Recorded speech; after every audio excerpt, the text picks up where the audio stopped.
नमस्कार मित्रों, आज मैं आपको महाकवि कालिदास के बारे में बताना चाहता हूँ। आखिर कालिदास कैसे बने, उसके बारे में पूरी जानकारी आपको मैं देना चाहता हूँ। इनके बारे में कहानी प्रचलित है कि एक राजकुमारी विद्योत्मा, जो कि बहुत विदुषी महिला थी, बहुत विद्वान थी, और उन्होंने एक शर्त रखी कि मैं विवाह उसी व्यक्ति से करूँगी जो मुझको शास्त्रार्थ में हरा देगा। अब इसके लिए बड़े बड़े विद्वान लोग गए और उन्होंने शास्त्रार्थ करने का प्रयास किया, परंतु विद्योत्मा को कोई नहीं हरा सका। और ये विद्योत्मा ने शर्त ही रखी थी कि वो विवाह उसी से करेंगे जो उनको शास्त्रार्थ में हरा देगा।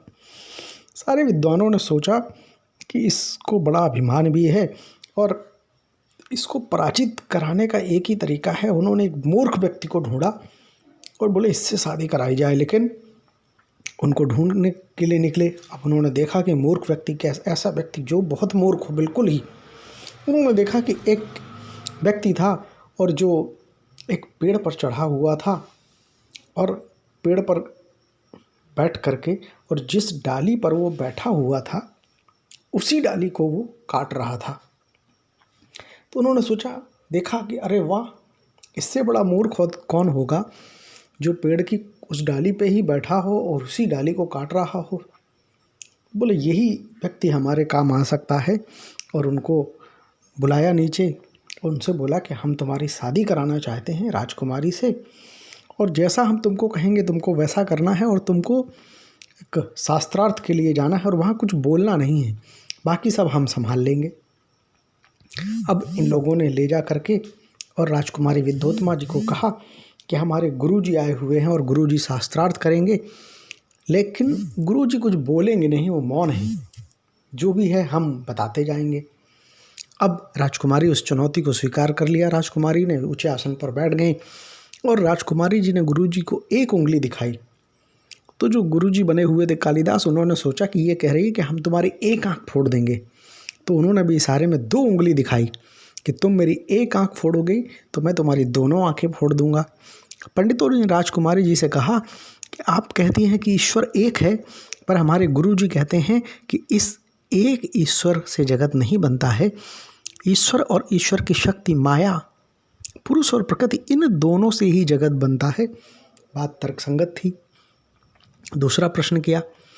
विद्योत्मा ने हाथ का पंजा दिखाया।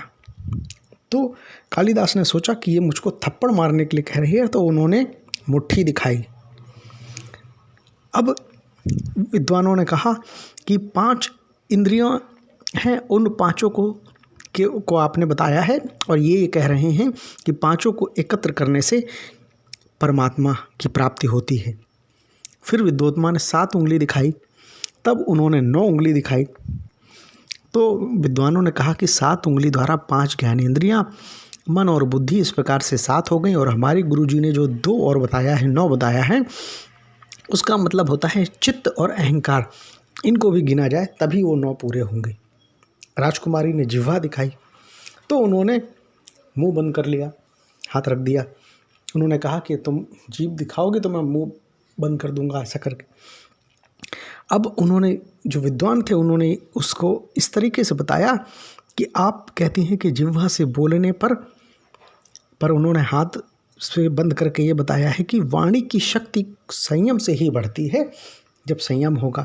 इस तरह से दोनों का विवाह हो गया और महल में पहुँचे, और अचानक एक बाहर शोरगुल हो रहा था, जिसको देख करके विद्योत्मा ने कालिदास से पूछा संस्कृत में कि किम वदति।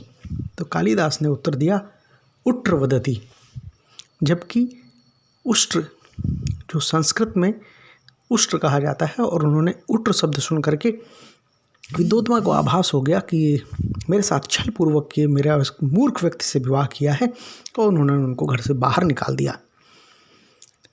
अब कालिदास वहाँ से निकल गए और कालिदास ने माँ काली की भक्ति की, और माँ काली की भक्ति से माँ काली उनसे प्रसन्न हुई, और प्रसन्न होकर के माँ काली ने उनको ज्ञान, विद्या, धन, संपन्नता सब प्राप्त हुई।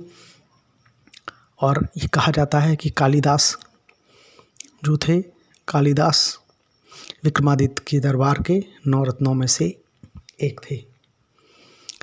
कालिदास जी सच्चे मन से जब माँ काली की आराधना की तो वो ज्ञानी बन गए और उसके बाद घर लौटे और ज्ञान प्राप्त के बाद जब वो घर पहुँचे तो उन्होंने दरवाज़ा खटखटाया और कहा, कपाटम उच्चाट्य सुंदरी, दरवाज़ा खोलो सुंदरी। विद्वोत्मा ने चकित होकर के अंदर से सोचा कि कोई विद्वान व्यक्ति आए हैं, तो उन्होंने कहा, अस्ति कश्चित वाग्विशेषः, कोई विद्वान लगता है। और जब उन्होंने देखा कि अरे ये तो मेरे पति कालिदास हैं, इतना विद्वान व्यक्ति हो गए हैं। परंतु कालिदास ने कहा कि अब तुम्हारे कारण ही मुझे ज्ञान की प्राप्ति हुई है, और उनको गुरु के रूप में माना कि अब तुम मेरी गुरु हो। और इस तरह से कालिदास बने, और जो कि महाकवि कालिदास के रूप में विख्यात हैं। उन्होंने संस्कृत के बड़े बड़े अभिज्ञान, शकुंतलम, मेघदूत, रघुवंशम, कुमार संभव, ऋतुसंहार, ऐसे मल्लिकाग्नि जैसे बड़े बड़े संस्कृत के उन्होंने लिखे।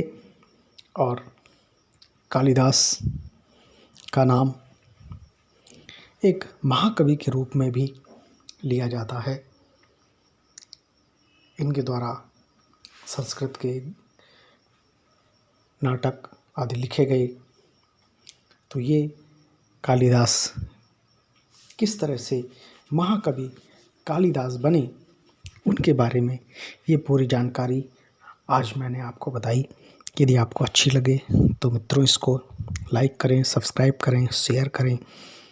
मित्रों, इसको अगर आप सबने मेरे चैनल को सब्सक्राइब नहीं किया है तो सब्सक्राइब ज़रूर करें, ताकि आपको आगे आने वाले वीडियो ऐसे ही प्राप्त होते रहें। जय हिंद, जय भारत।